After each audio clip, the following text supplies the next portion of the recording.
Hello guys, today I've got a Redmi Headphones Neo and I'm going to show you all the controls in your earbuds.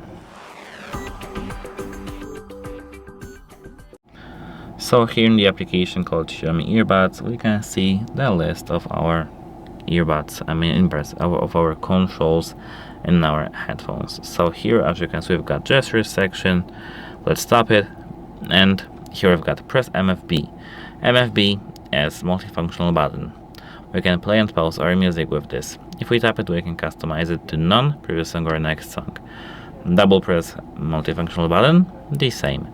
The default value is next song, but we can set it to none, previous song or play and pause.